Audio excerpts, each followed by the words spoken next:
Um dos tumores mais comuns entre homens e mulheres no mundo é o câncer de pulmão. E você sabia que essa doença pode ser totalmente evitada? Isso porque em cerca de 85% dos casos diagnosticados, o câncer de pulmão está associado ao consumo de derivados de tabaco. Vamos saber mais sobre esse assunto? Então não saia daí, que o Viva Saúde Unimed Tubarão está no ar.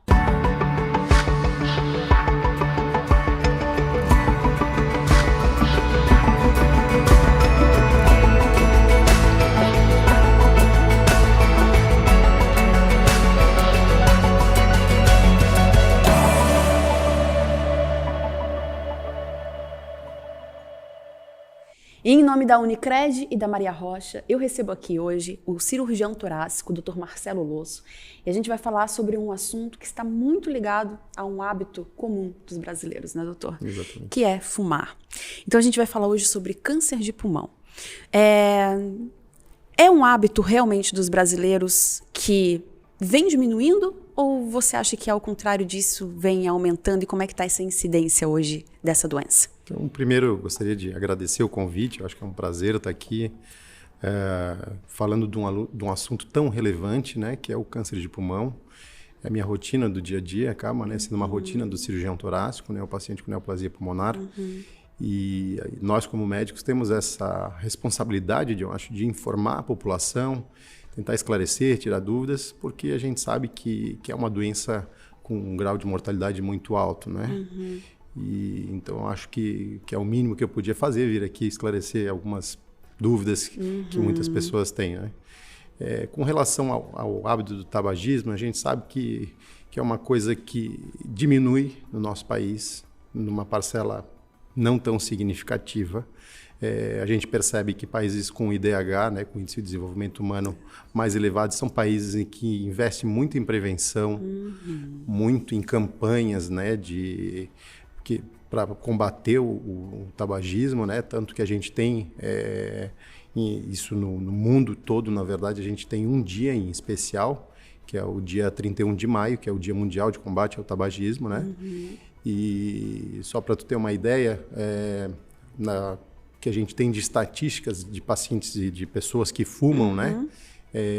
No mundo, é em torno de 1 bilhão de pessoas fumam, né? Se a gente trazer isso para o nosso cenário, Brasil, né? A gente percebe que uma parcela de 12%, 12,6% mais ou menos, são pessoas que têm esse hábito, né, de fumar, né? Se a gente enxergar que nosso país tem em torno de umas 214 milhões de pessoas, em torno de mais 25 milhões de pessoas fumam, né? Então, uma média, né? Não estamos calculando aqui matemática, sim, né? Sim. Mas esse hábito, assim, a gente sabe que é uma coisa cultural, né?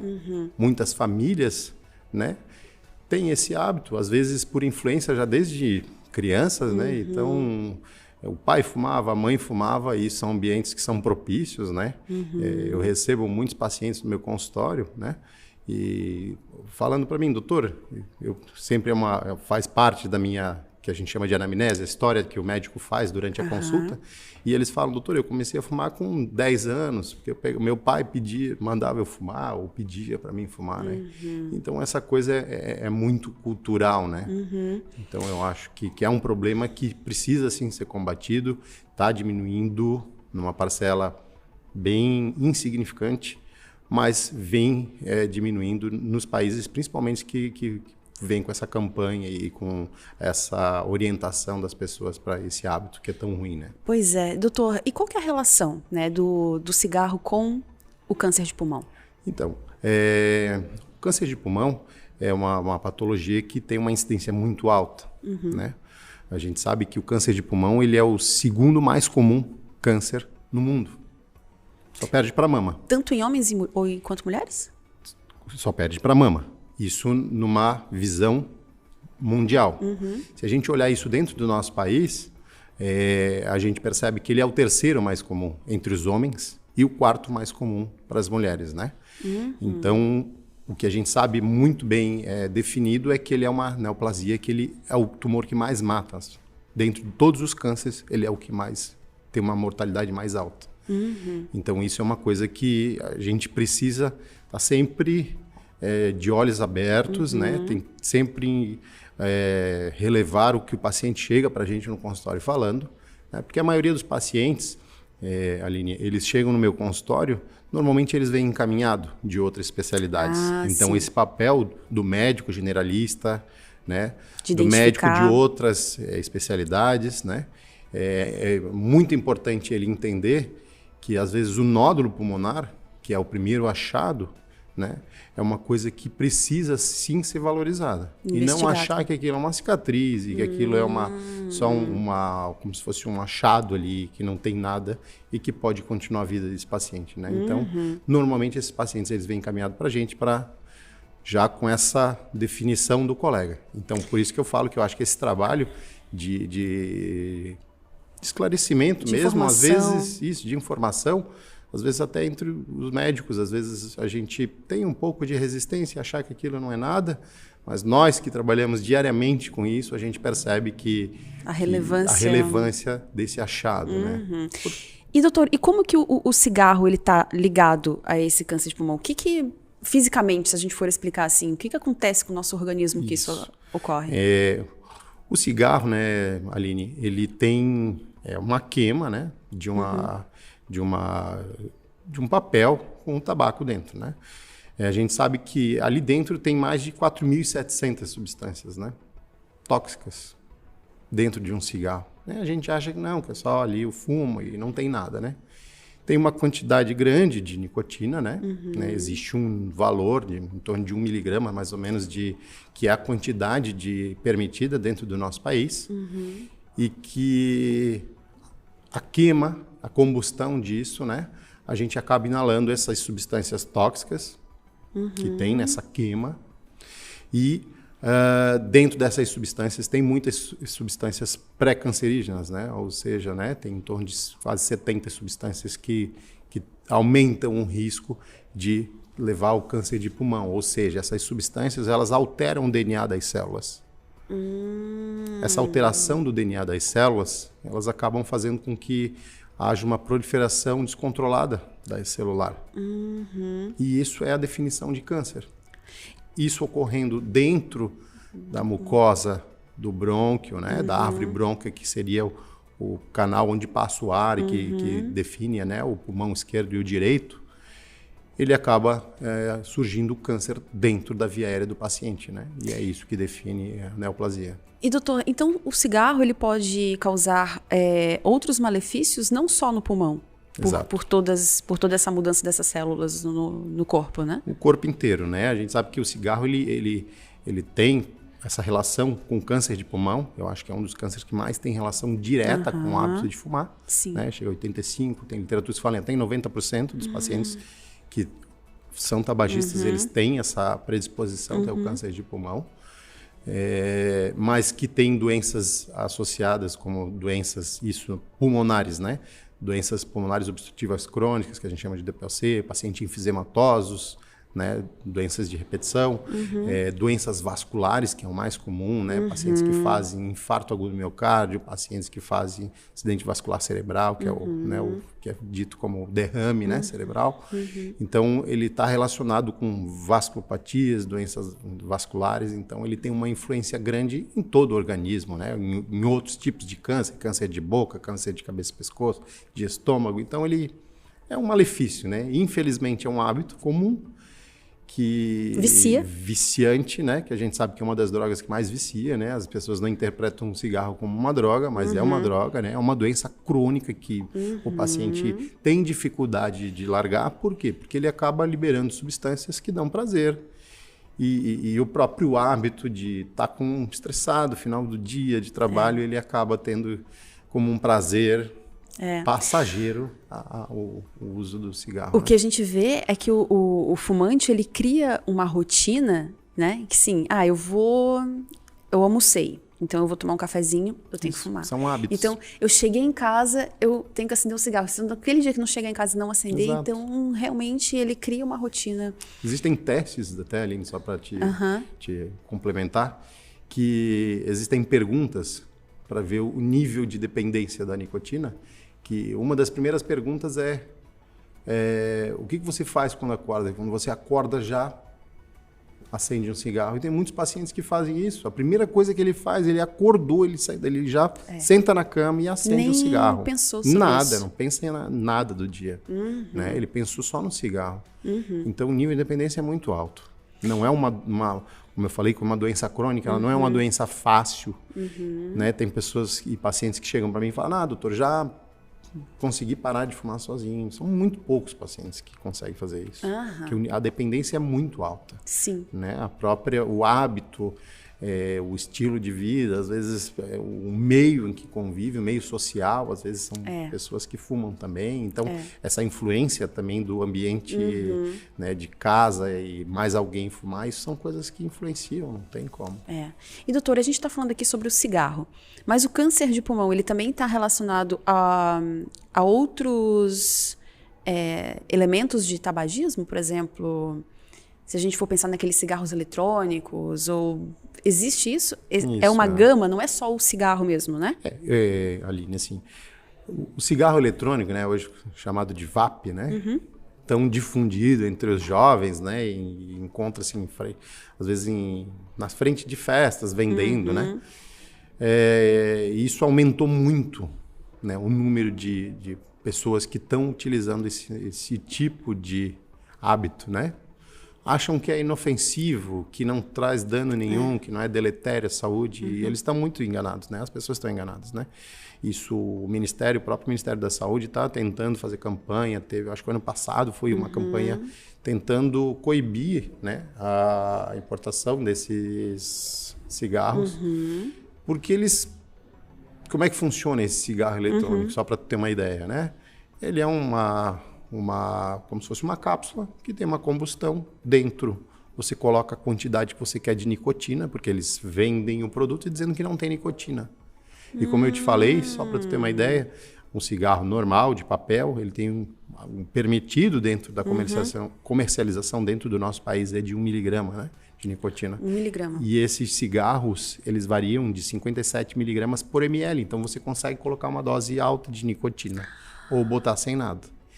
Ele possui um fluido dentro desse cigarro, né, que se chama de líquidos, né, são solventes, a base de glicerina e outras substâncias que eles, com a alta temperatura e com a combustão, há uma decomposição dessas substâncias, porque esses solventes eles são utilizados para carrear a nicotina para dentro do pulmão e ter essa absorção mais fácil dentro do pulmão.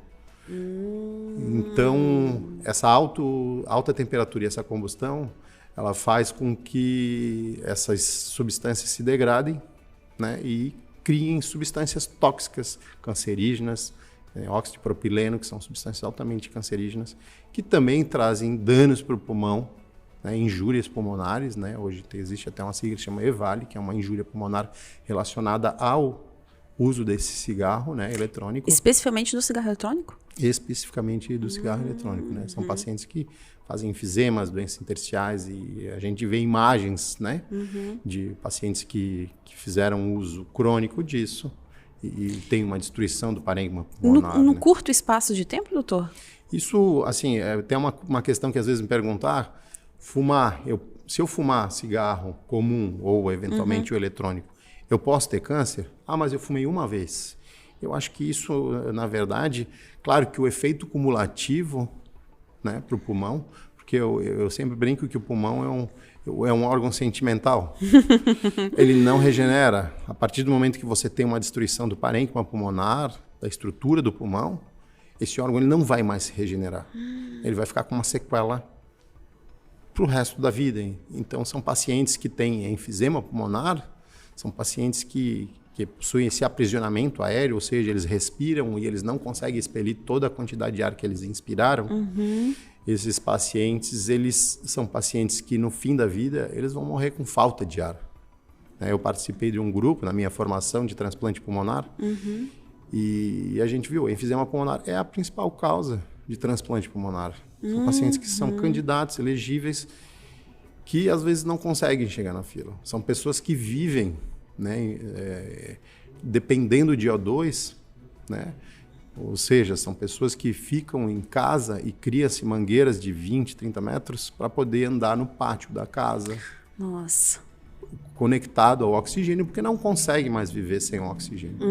Então, o cigarro, ele é um malefício gigante para a saúde de qualquer indivíduo. Então, por isso que a gente tenta sempre orientar e esclarecer para os nossos pacientes, para as pessoas, que não é um hábito saudável, né? Que quanto antes puder parar, melhor até para a sobrevida dele, né? A expectativa de vida dele, ele aumenta muito, né? Quando ele para de fumar. E eu perguntei sobre esse tempo, doutor, porque assim, a gente sabe que, eu acho que os cigarros eletrônicos, eles não são tão antigos. É algo mais recente.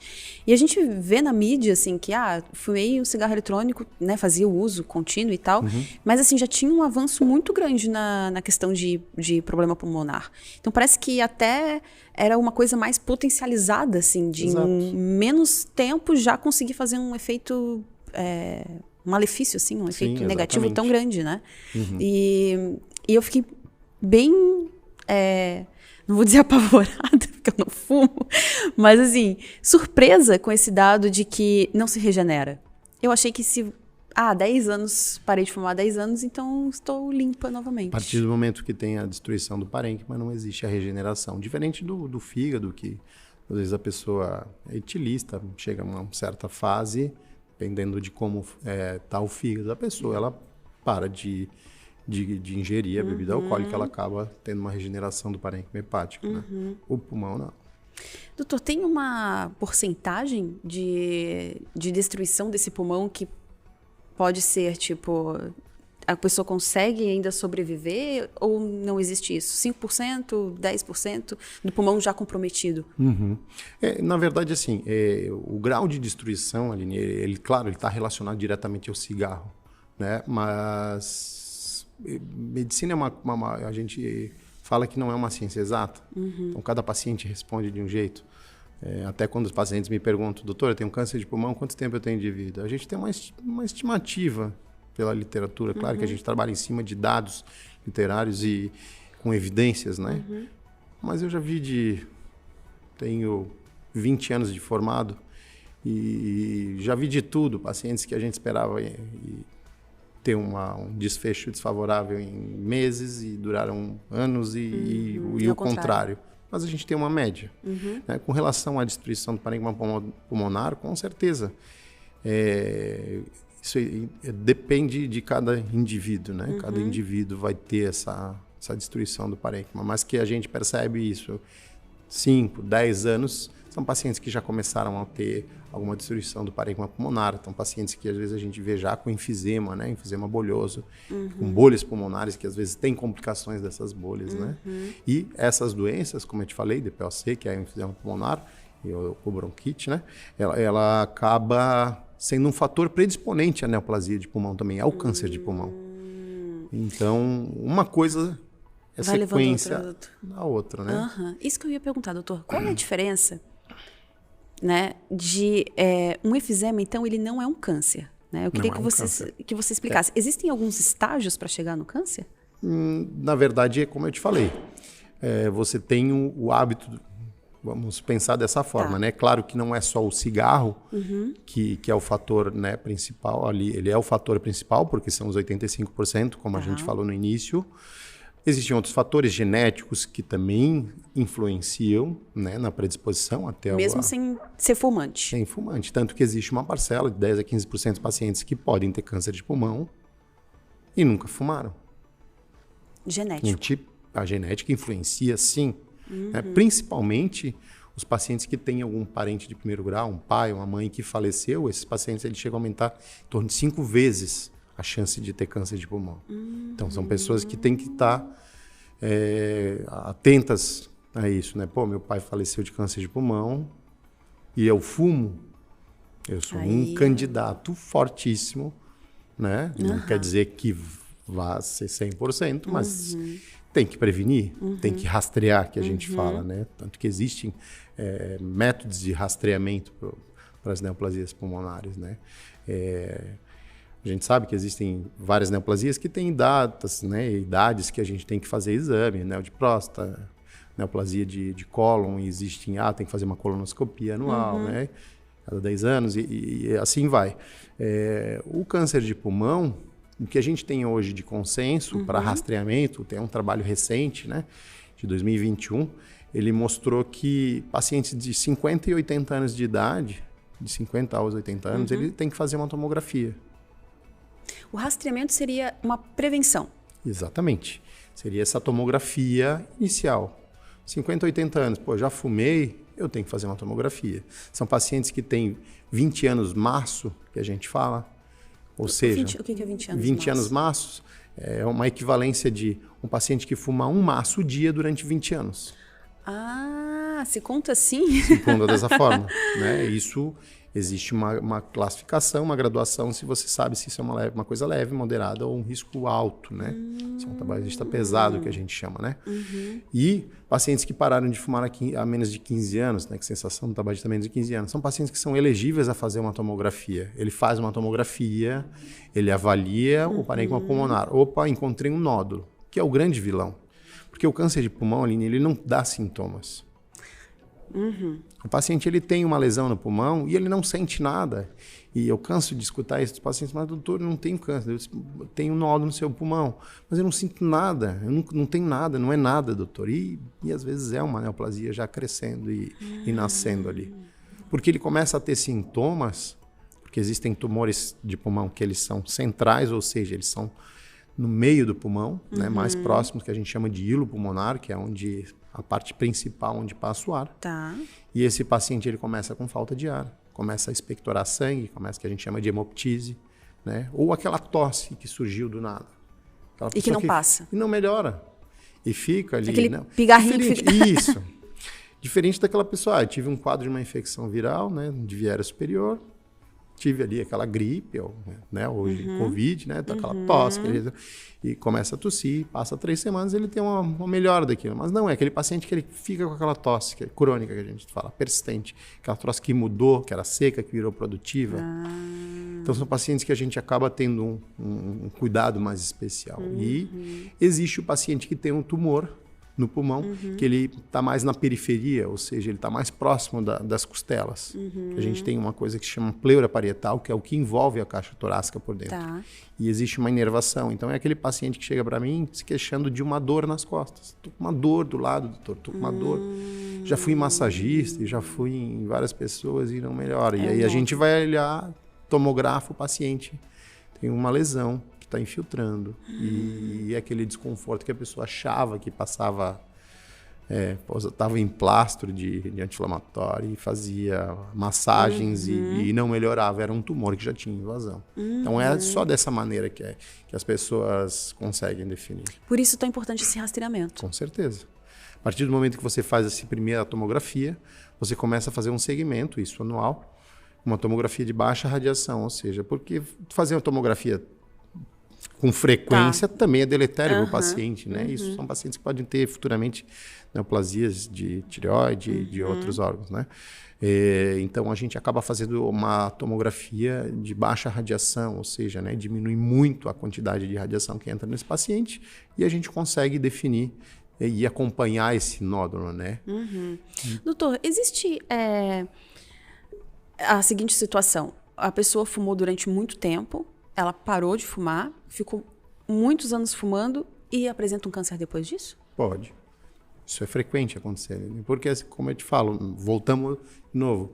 O pulmão teve aquela alteração na arquitetura, aquelas células foram danificadas e um erro de uma dessas células, no DNA de alguma dessas células, acaba isso, às vezes, de uma forma mais indolente, de uma forma mais lenta, e desenvolvendo aos poucos. Às vezes a gente interpreta como uma cicatriz. É uma cicatriz porque ele teve, né? Principalmente os pacientes que têm tuberculose. Também eles têm uma cicatriz porque tiveram aquela doença infecciosa e às vezes é dali que nasce uma neoplasia ali dentro. Doutor, não só o cigarro, né? A gente já comentou sobre isso. Não só o cigarro, ele causa o câncer de pulmão.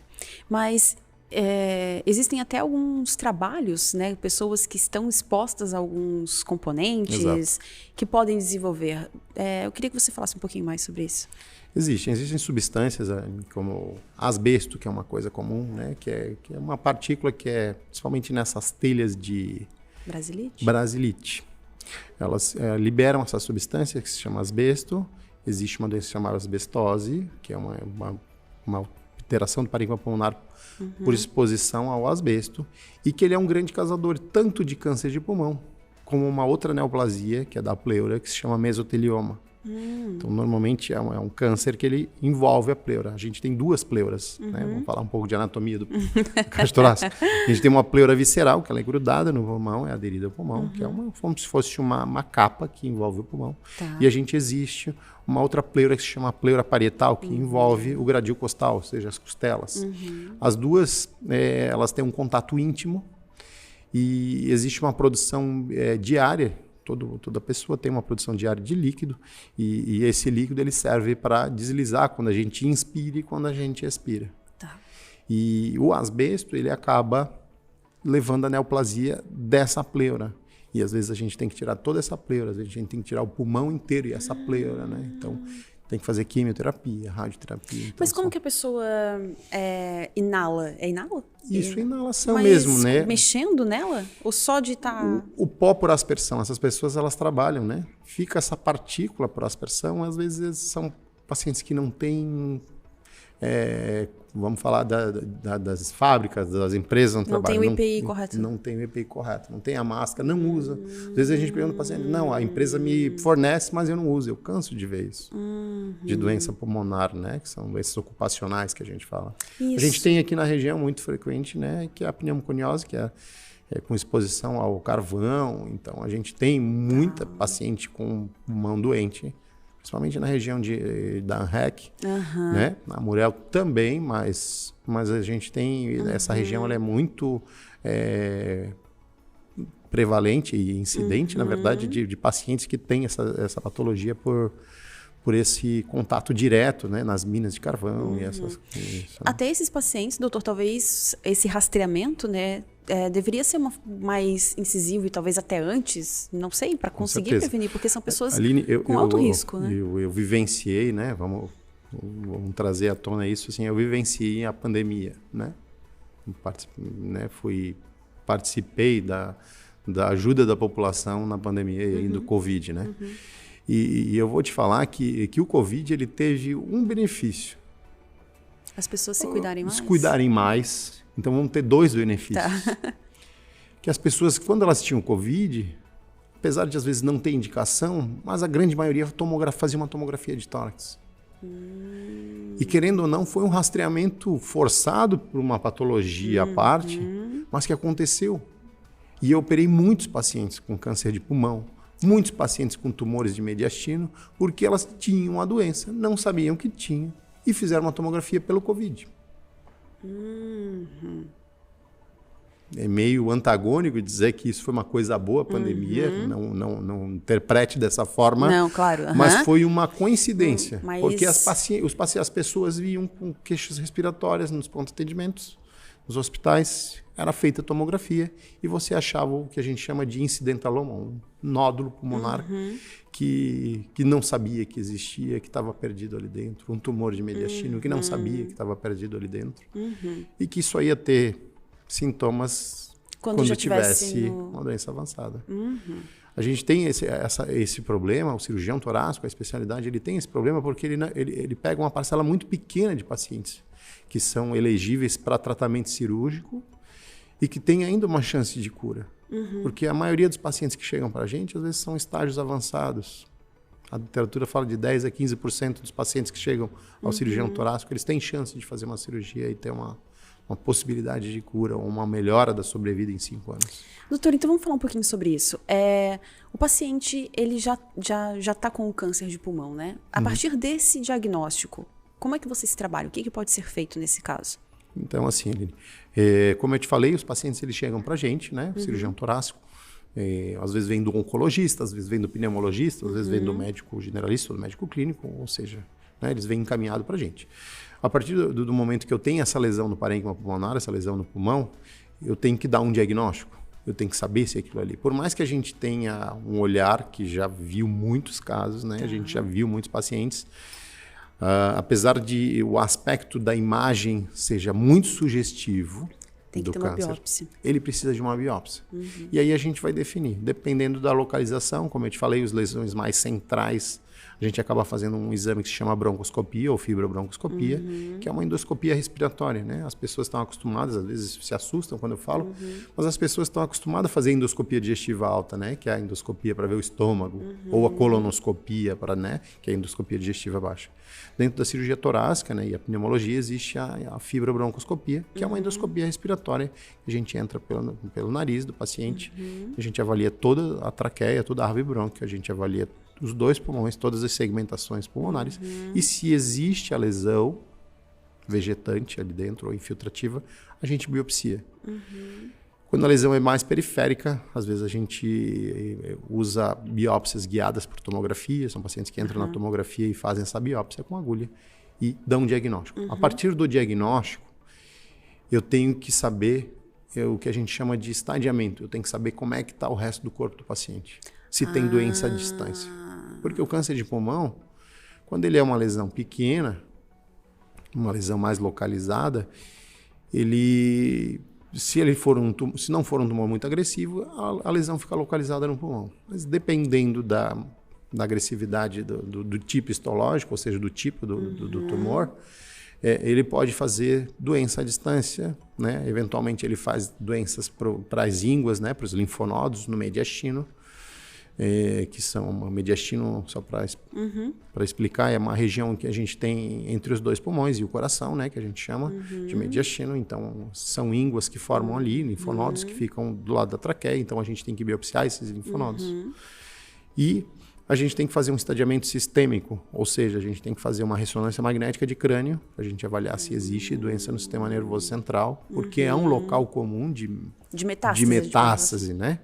O câncer de pulmão, existem uns locais mais comuns, né? Ele pode ser tanto para ele mesmo, para o pulmão contralateral, para os linfonodos, mas quando a gente fala em metástase à distância, é comum ir para o cérebro, é comum ir para o fígado, é comum ir para os ossos, é comum ir para a suprarrenal, uma glândula que tem em cima do rim. Então, são os locais que a gente investiga. Como é que a gente investiga isso? A gente faz um exame que chama PET scan, ou PET-CT. É a partir daí que ele escaneia o corpo inteiro.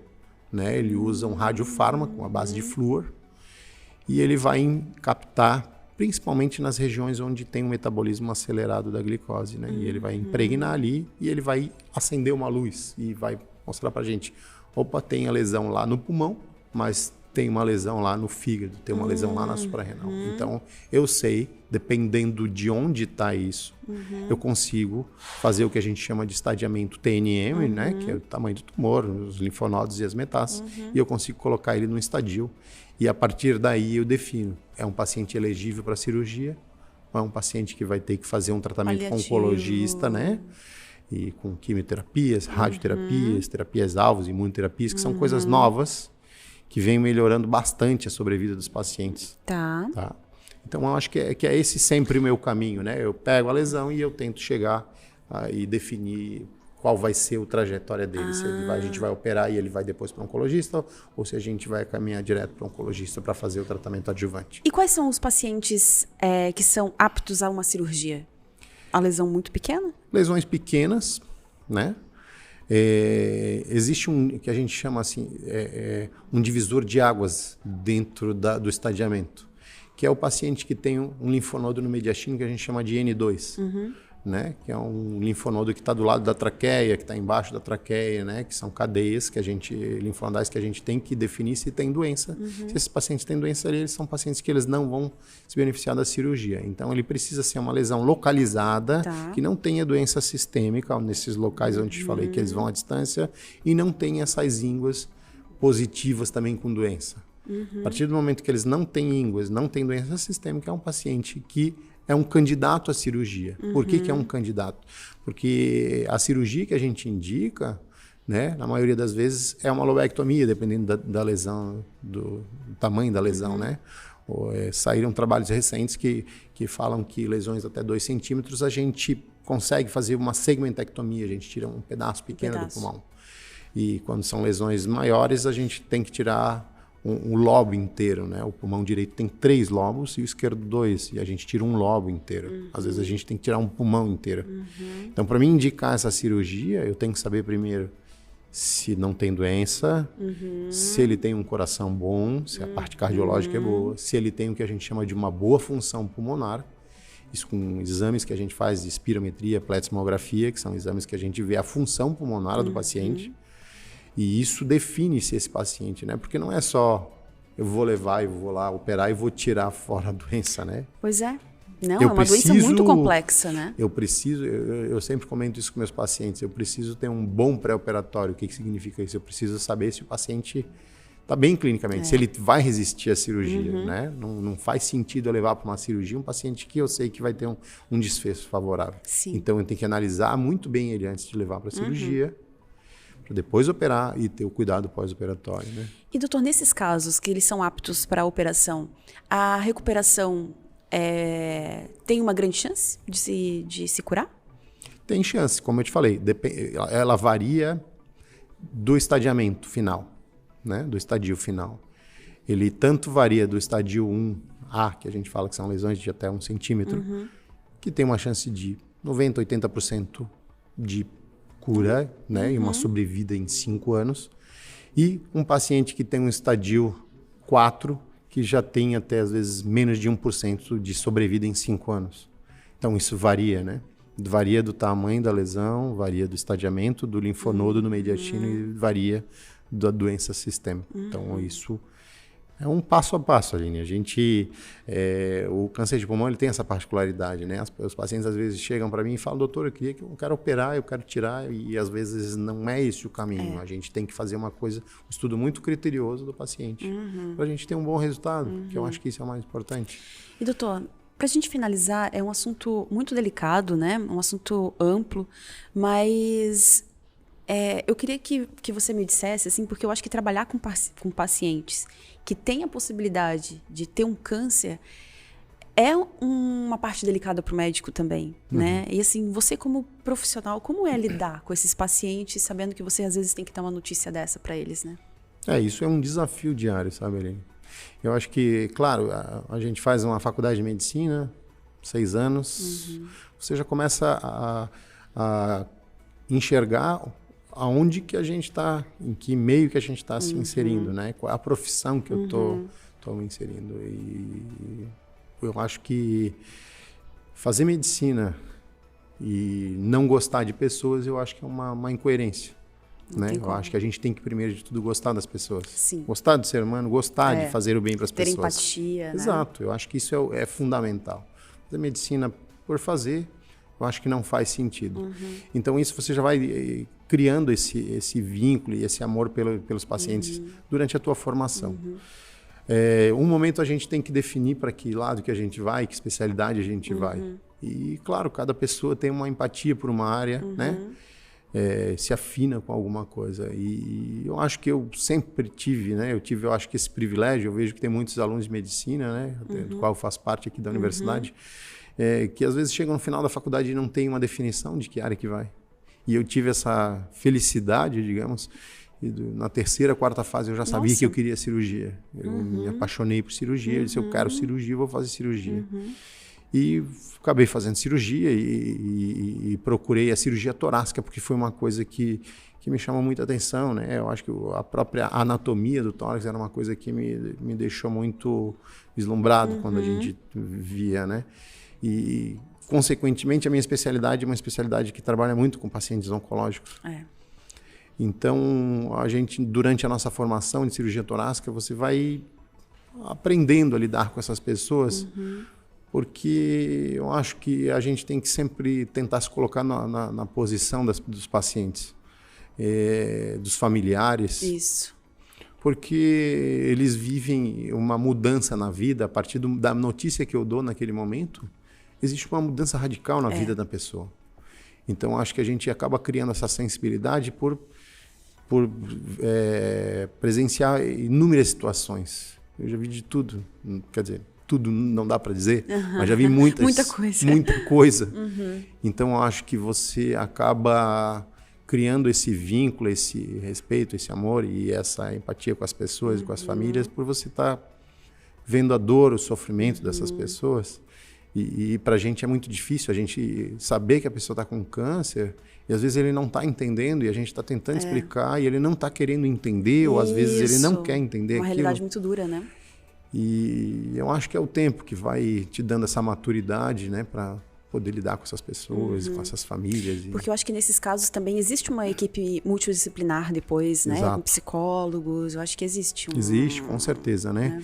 Existe uma especialidade, né, que tá em voga, né? A gente, dentro do nosso hospital Unimed, existe um serviço montado que se chama Cuidados Paliativos, que eu acho que é de suma importância. Eu acho que a palavra é muito forte, cuidados paliativos, porque às vezes o paciente ele interpreta de uma forma errônea. Ele interpreta que ele está no final da vida e que ele não tem mais chance. Então, isso é uma resistência, às vezes, que os pacientes têm. Mas eu acho que dá essa qualidade no final da vida, né, para o paciente, dá esses últimos momentos, conforto, bem-estar, tá próximo dos seus entes queridos, tá próximo das pessoas, né, que eles gostam. Eu acho que isso é fundamental, né?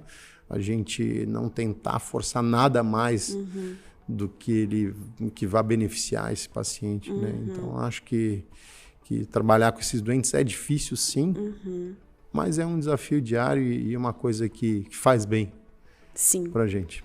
E, doutor, eu acho, então, que o que fica dessa conversa toda, principalmente, é essa orientação das pessoas buscarem a prevenção, buscarem se informar. Exatamente. Né? Se já tiverem sentindo alguma coisa, com essa tossezinha, ou algum eu fico com receio, porque às vezes a gente começa a falar as coisas e tem pacientes que acabam achando que tem que tudo. Que já está indo. Com problema, né? Ah, tá.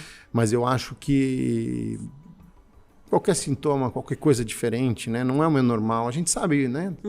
Nós sabemos que eu estou bem, eu estou sentindo uma coisa diferente, eu não sentia isso, né? Eu acho que isso são coisas que são sinais que tem que chamar a atenção. A gente tem prevenção, né? Fazer exames periódicos, isso, check-ups, né? Avaliação, né? Acho que isso é fundamental. E ter hábitos de vida saudável, acho que é uma coisa que eu acho que a pandemia trouxe isso pra gente. As pessoas estão cuidando mais de si. Eu acho que isso é uma coisa. Ajudou bastante. E parar de fumar, né, doutor? Isso, parar de fumar. Se eu puder dar um conselho, fumar nunca, né? É um hábito que não deve ser nunca iniciado, né? Porque a gente sabe o malefício, a dificuldade e o malefício que traz essa droga. Doutor, eu agradeço muito. Eu que agradeço. A sua presença aqui. Foi um bate-papo muito legal, acho que muito importante, né? Um tema que às vezes é difícil de lidar, né? É difícil de falar, mas com a sua explicação, acho que ficou muito claro, muito objetivo. E eu agradeço muito por essa oportunidade de aprender um pouquinho também sobre isso. Estou sempre à disposição aqui, no que eu puder contribuir aí para a nossa sociedade. Com certeza, a gente vai se ver de novo. Tá bom. E o Viva Saúde Unimed Tubarão fica por aqui, em nome da Unicred e da Maria Rocha. A gente tem um novo encontro quinta-feira que vem, às 8h30 da noite, pela UniTV e também nas plataformas de áudio e vídeo da Unimed. Até lá, a gente se vê.